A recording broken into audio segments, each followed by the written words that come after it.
Welcome to Whiskey and Literature. Tonight it's a celebrity whiskey. I have just a couple other celebrity whiskeys. I decided when I saw this one advertised that I was going to buy it. And then I saw the price and I decided not. And then I saw it was a rye and I was like, you know what, I'm going to pick that up. And then I saw the proof and I was like, I'm going to pass. And then I saw, oh, you know what, it's sherry finished. So what the heck, why not? So this is SirDavis, a finished rye whiskey. And that's whiskey without an E. Reading from their website, award-winning American whiskey founded by Beyoncé Knowles Carter and crafted in partnership with Mo Hennessy and 5-time International Whiskey Competition Master Distiller of the Year, Dr. Bill Lumsden. Here, the complexity of rye is married with the elegance of malted barley, finished to perfection in Pedro Ximénez sherry cask, a harmony of spice with sublime hints of fruit. Like nothing ever before, it reimagined whiskey. Okay, whatever. But let's break down why this whiskey is and what it is and then get to it. Why? Because Beyoncé, she's huge. And so it makes sense for Mo Hennessy to use her popularity to launch a whiskey brand. They only have one other whiskey brand in the United States, Woodinville. They do have two scotches, Glenmorangie and Ardbeg. And those two distilleries are where Dr. Bill Lumsden comes in. He worked for Glenmorangie and Ardbeg for 25 years. So I think he was a great choice to bring in to help Sasha Fierce. Apparently, whiskey is the queen bee's choice of drink, and her great-grandfather was a moonshiner. Again, quoting from the website, after years of research and blind tasting, they finally came up with the perfect liquid profile that delights both seasoned whiskey connoisseurs as well as newer category enthusiasts.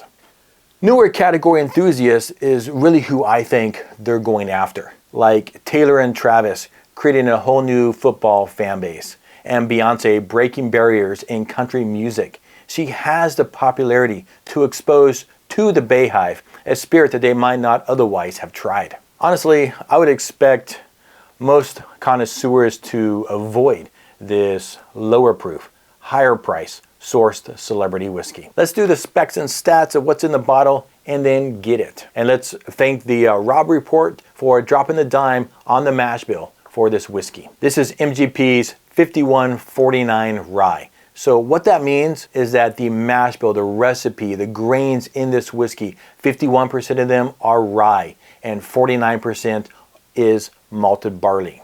Then the whiskey is finished in PX sherry casks. And what that means, if you're not familiar with that term, is that they age it first in charred American oak barrels. Then they take the whiskey and they put it in empty barrels that have been used to age sherry. Now, we don't know what that time frame of the finishing process was for this. There is no age statement on the whiskey, so we know it's at least 4 years old. It's bottled at 88 proof, and I find this interesting and cool. It is non-chill filtered. Again, props to Jonah Flicker of the Rob Report for some of these stats. I find the website to be sorely lacking. MSRP, I paid $89.99 for this at Total Wine. All right, let's get to the whiskey and see if the noobs are going to love it and the connoisseurs are going to hate it. SirDavis by Beyoncé. Overall, my initial thought is that's a nice nose. It's just definitely a rye, but it's sweet. Just honey sweetness. There's some cinnamon coming through and just a bit of mint as well. It's almost like a nice little cinnamon roll coming through. It's not really aggressive on the nose, but it's present and it's lively. I was thinking this was going to be darker, simply because of the finish, but it's fairly light to me. I just really thought it was going to be a darker whiskey. All right, let's get to it. Cheers.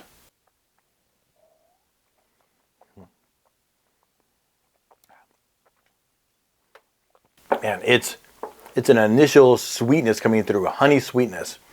It's like the 95.5 rye, but it's like its little sweeter sibling.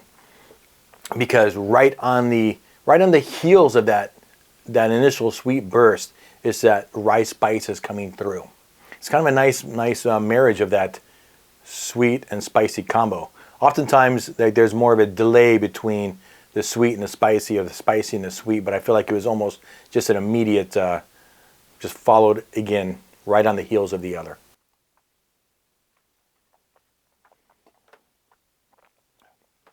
Vanilla. There's a nice amount of vanilla on there.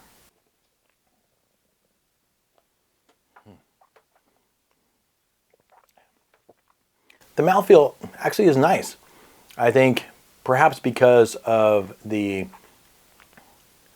sherry finish, it's a little weightier than a typical 88 proof rye, I would think, and certainly because of the non-chill filtering.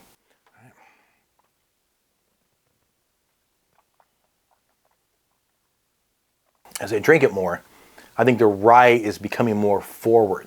It's definitely more and more rye forward as I get deeper into the glass. But there is that continual undertone of sweetness as well. And there's a nice thread of some cherries and some fruits in there.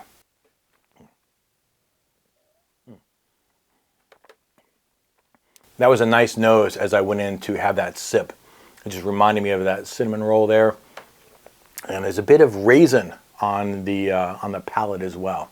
To me, that's really like a sweet treat in a raisin. So, and it's leaving me with, again, that honey sweetness and some fruits. PX sherry is incredibly sweet, and you often get darker notes like toffee, fig, and molasses. It wasn't disclosed how long this whiskey was finished, or whether that barrel was a first fill or a refill after this sherry. And both of those things do affect the finishing influence on the whiskey. We've all had whiskeys where the finish overruns the whiskey, or it's barely noticeable at all. Sometimes the finish doesn't even complement the whiskey or make it a better pour. I think it's a delicate balance. And honestly, I think these guys nailed it. And they made three great choices in this whiskey. First, they went with a proven product, the MGP rye. Second, Dr. Lumsden spent his career working with high malt whiskeys. And third, PX sherry seems to be a natural choice to go with this mash bill. Honestly, newer enthusiasts should like this whiskey. The proof shouldn't scare them. And the spice is tempered by the sweet. And it has the Queen's blessing. And it's a great looking bottle. It's simple and elegant. Honestly, I would love to have more information on this bottle, but I don't think the Bayhive cares about that sort of stuff. However, newer enthusiasts might balk at the price. Connoisseurs, on the other hand, might be turned off by the lower proof and the higher price, but I think they might be surprised if they give it a fair shake. I do have two other ryes that are finished in sherry. I have a Hemingway rye and a Barrel Select High West rye. Both of these are higher proof and lower price. However, they are higher rye ryes, and they are finished in Oloroso sherry instead of PX sherry. So they're both spicier and less sweet. So perhaps they are correct in that there is nothing else like this on the market. And in the end, I'm not really too embarrassed to have this whiskey bottle on my shelf. And I think that if you like your ryes with a little less rye and a little more sweet, you perhaps should give it a try.